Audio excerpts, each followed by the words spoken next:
na ako'y gisugdan nga pagbasa karon nga libro nga akong napalit diri sa ato ang Sunday Parish Bazaar, no?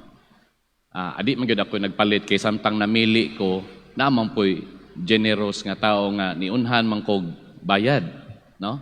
Ay sa tinuod lang cashless man pud ko atong adlaw pod wa. Ang koy dalang kwarta.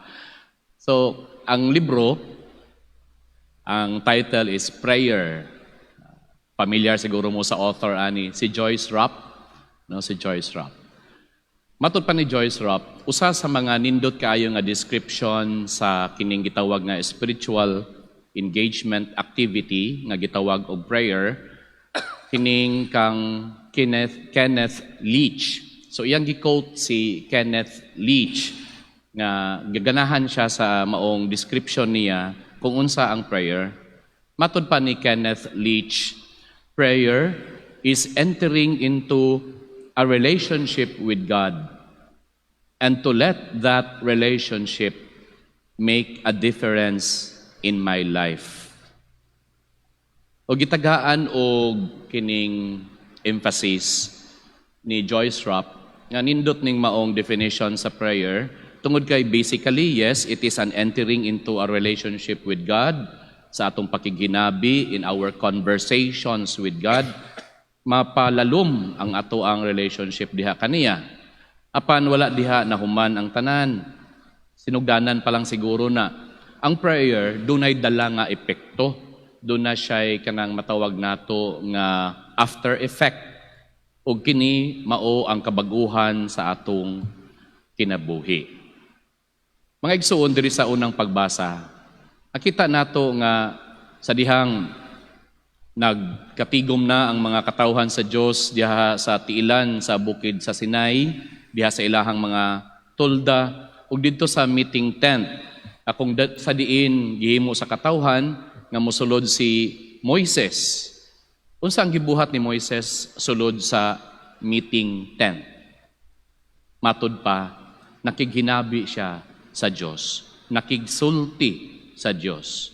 Moses stayed in the meeting tent for hours, no? Pila ka oras ang iyahang naa siya sa sulod sa tulda. Ug ang iyang gibuhat didto mao ang pakigsulti sa Dios. Unsay buot pasabot aning pakigsulti sa Dios? Kung atong tan-awon, this is the basic definition of prayer.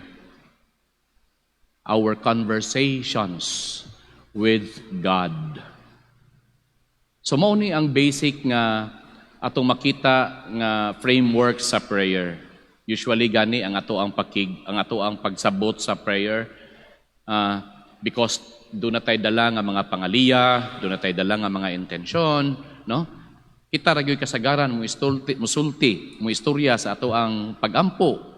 But no, it is a conversation. Sa ato pa dili siya one way. It's a two-way conversations, no? Ug sa dihang paggawas ni Moises sa meeting tent, unsa ang nakita sa katawhan? Nakurat si Joshua ug ang mga Israelita tungod kay ang nawong ni Moises midanag. Moses' face was radiant, no? Radiant. Di man pud siguro ingon nga tungod kay na siya sa sulod sa tent, wa siya mainiti, namuti siya, or wa pa man po'y uso ang glutathione kaniadto, no? Nga murag dali ra kayo siya namuti. No. The effect, no? That difference that prayer has made into the life of Moses is that Moses' face was radiant. Midanag ang iyahang nawong. Now, I would like to even add, kung ato ang sumpayan lang ang gisulti diha sa kasulatan, kay gisulti, Moses' face was radiant. Now, I think the most appropriate yun diha nga words nga atong isumpay is radiant with joy. No? Radiant with joy.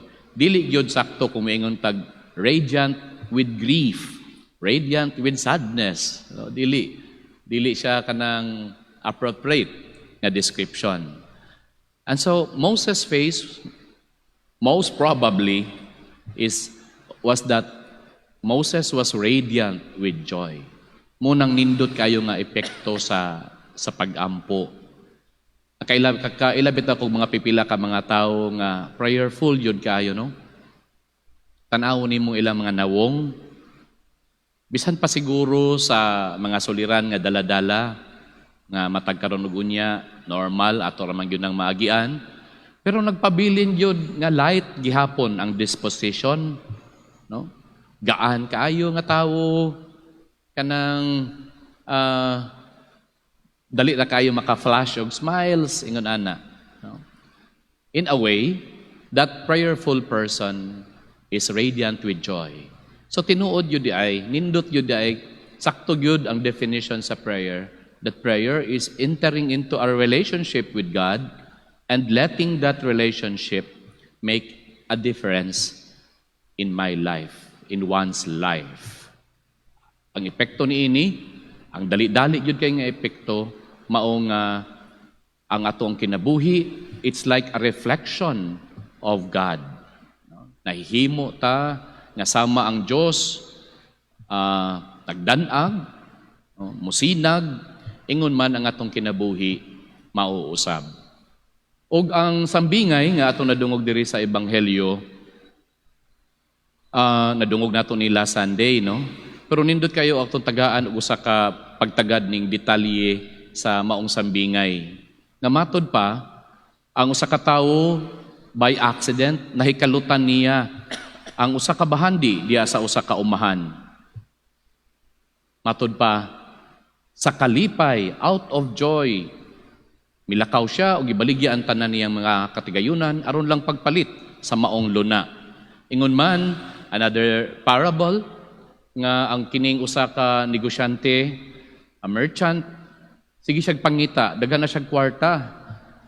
Pero nangita pagyapon siya sa usa ka pinakanindot nga mutya, pearl, the most precious pearl.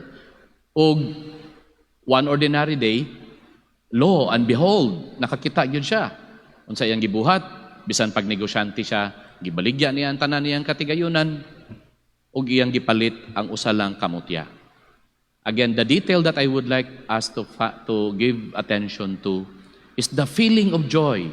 No? After that encounter with the kingdom of God,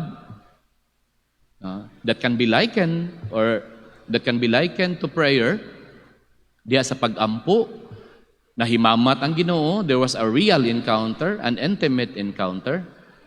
Ang hinanaling resulta niini, mao ang kalipay. Murag nakakita og dakong bahandi, murag nakakita og pinaka nindot og mahal nga mutya. O mga igsuon, nindot kayo nga atong kakaron atong makita pag-usab to refresh our understanding of prayer and of course to be more appreciative of prayer, no?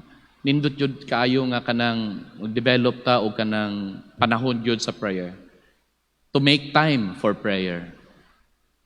Kay ang prayer sa tinuod lang mura og kanang ingon siya aesthetics bitaw nga tanan natong panginahanglanon sa mga pagwapa, pagpabilin nga firm ang ato ang mga panit, no? Pabilin ana mo gyud epekto sa prayer. I'll give you one proof. Si Saint Mother Teresa of Calcutta. You know, nasayod magyud ta nga tigulang na jud siya kayo, no? Katuganing picture dito sa Vatican sa iyahang canonization. Ang gibutang nga picture sa taas sa altar sa Vatican, sa fasad, mao ang iyahang picture nga tigulang na kay siya. Wala gyud nakatambag sa Vaticano nga anong kanaman nga tigulang naman kayo katuuntang bata pa siya, no? Pero sakto gyud kaayo nga ang gipakita diha nga tigulang na siya, kunot na kayo ang iyang panit sa iyang nawong. Pero you see, tan-aw na to ang aura, iyang aura bitaw. Joyful kaayo. Yes, through the years, because of aging, ningkunot na ang iyang mga panit, pero dili ikalimod ang iyahang joyful spirit nga migawas gyud diha sa iyahang mga smiles. And I believe tungod sa iyang lalom nga relationship sa Ginoo, spending more and more time in prayer, ang maong resulta niini maong nang iyahang kinabuhi nga balaan ug nga iyaha ganing kusog sa pag-atiman sa mga masakiton ug sa mga kabus ug labaw sa tanan ang iyahang disposisyon, iyahang tibuok nga pagkatawo na malipayon siya kayo. Mga igsuon nindot kayo nga atong tagaan og again more time to make time for prayer, and then nga atoa untang nga makita ang kahalangdon niini sa atong relationship pod ngadto sa uban. Amen.